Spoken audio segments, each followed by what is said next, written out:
Hey, what up, everybody? This is Stevie Breach coming to you today, and I said this yesterday. This is a very fun time to be a professional wrestling fan right now, with basically the WWE World Heavyweight Championship is going to be on the line in the upcoming Royal Rumble. There's lots of news of basically WWE going on a run and basically signing a whole bunch of New Japan talent right after the biggest show of the year, Wrestle Kingdom 10.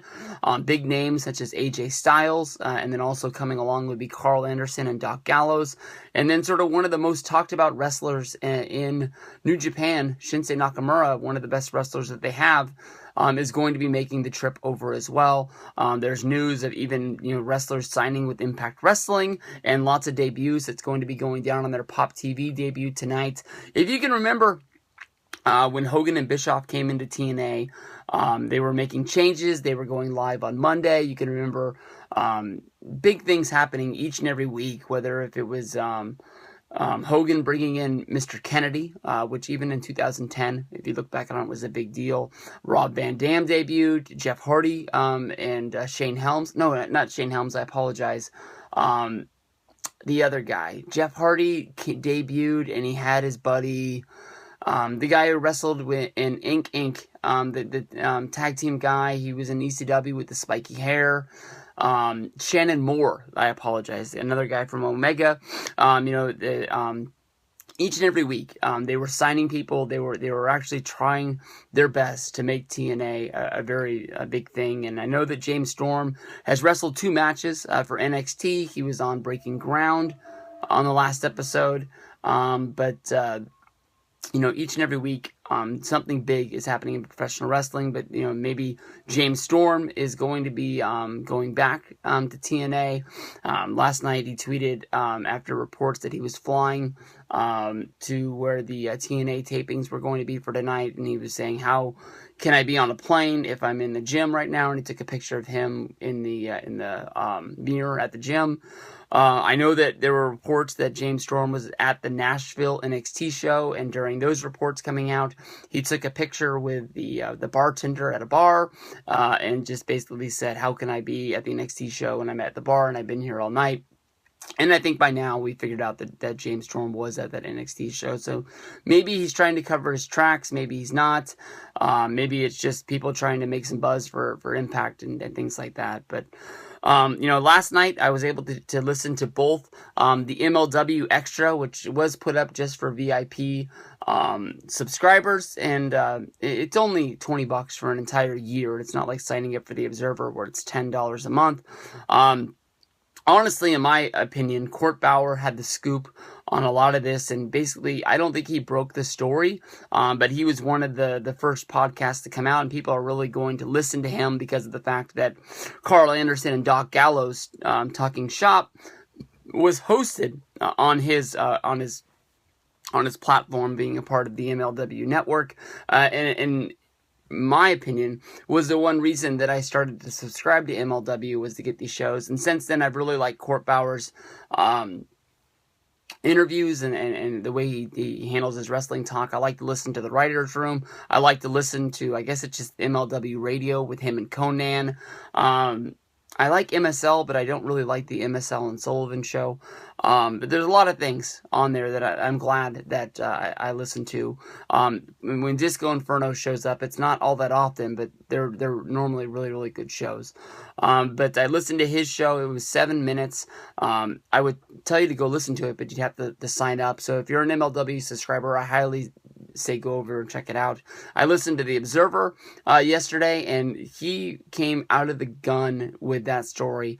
It's the first 7 minutes of the podcast, which is the Wrestle Kingdom review. I watched Wrestle Kingdom. I don't really need to listen to the review, so I stopped listening to it after the 7 minutes, and my head was buzzing. I couldn't believe how big this story was. I think it's the biggest story that we've had in 2 years since CM Punk left. So there's lots of talk about what's going to be going down, and I know a lot of people are thinking that immediately WWE is going to run some sort of a deal where we see the Bullet Club invade WWE under the name Balor Club. They've already been selling merchandise. They've already been selling bandanas. They've already been selling t-shirts.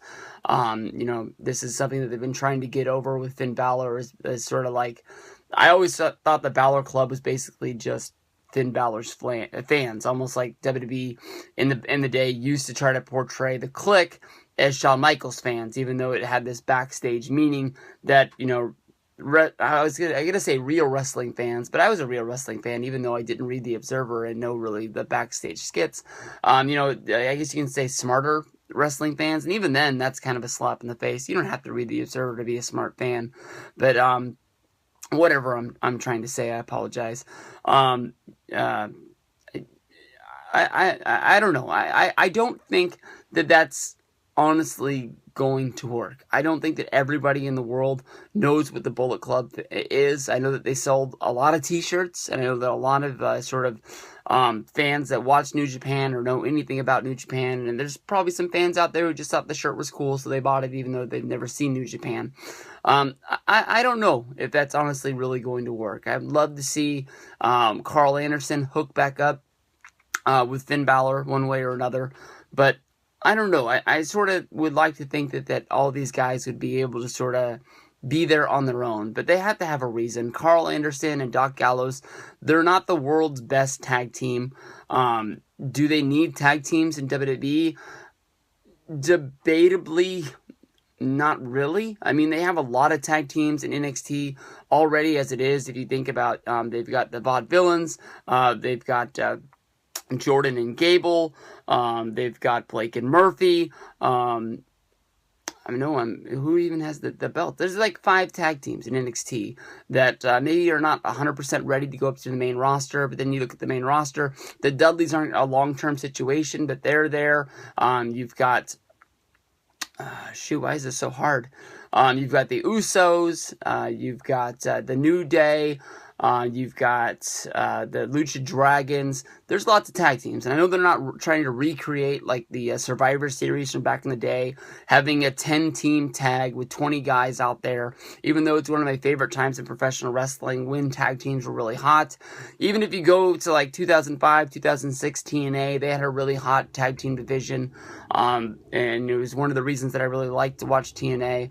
I don't really think that a focus is on bringing in Doc Gallows and Carl Anderson to save the tag team division. And I don't think that they were one of the best tag teams that were out there on the market that WWE said we had to have these. There's obviously a reason why they're bringing them in, and for them to come in and be a part of a Balor Club would make a lot of sense. I'm not 100% sure it's going to work on this level. As of right now, it's being reported, Big Dave talked about it on Wrestling Observer Radio, was that basically the reason why WWE is signing Styles and Nakamura was basically not for NXT. They might go there. They're definitely going to probably go to the Performance Center, even if it's in a little bit of a small portion. But basically, they're being brought in to go to the main roster right away. I know that a lot of people are thinking that they're going to have like a block of the Royal Rumble saved for these 4 guys. But as of right now, AJ had his blow off on the I guess you can say the Raw after WrestleMania show for New Japan last night, where basically he was kicked out of the Bullet Club and then bowed to everyone. It looks like he's leaving, but basically people were saying with Shinsuke Nakamura, he is the Intercontinental Champion. It's not going to be right now. I mean, this is something that's going to happen, but it's not going to happen today. It's not going to happen tomorrow, and it's probably not going to happen at the Royal Rumble. He's going to get out of there. He's turned in his notice. He's going to leave as soon as he can. I don't think that any of these guys, they made a lot of money for New Japan. They're not looking to burn any bridges. These are people that could come to WWE, they could wrestle for a year, and it just not be what they thought it was going to be. They're working too much. Maybe they want to go back to this. So definitely, AJ is looked at as a guy that's only been there for 2 years, but these have been 2 big years for him, and they've sort of portrayed him as being one of the best wrestlers in the world. It's not that WWE's not going to do that. It's just everybody's fallen in love with this guy in the last 2 years, and it's the same guy that we've been seeing on TNA for years, and people have always liked him, but it's almost like he's hit another gear and become, one of the best. So we'll have to see. It doesn't look like AJ or Nakamura is going to NXT, whether this means Doc Gallows and Carl Anderson are, because there's been lots of talks of Finn Balor, being a part of NXT and sort of being that brand champion, the person that you go to see on house shows, because they just announced, I believe, 6 touring shows. for the upcoming months. I'm not sure, but I think that honestly, Balor Club's shirts do sell, and he is just in NXT as of right now. So I can't say that if they're bringing somebody in, as they were talking about on Observer Radio, just for merchandising purposes. I'm not sure that that's going to be an NXT thing. I've been trying to find a way to get Finn Balor on Monday Night Raw to be there each and every week. As of right now, Finn Balor wrestles every couple of weeks and all the specials for NXT.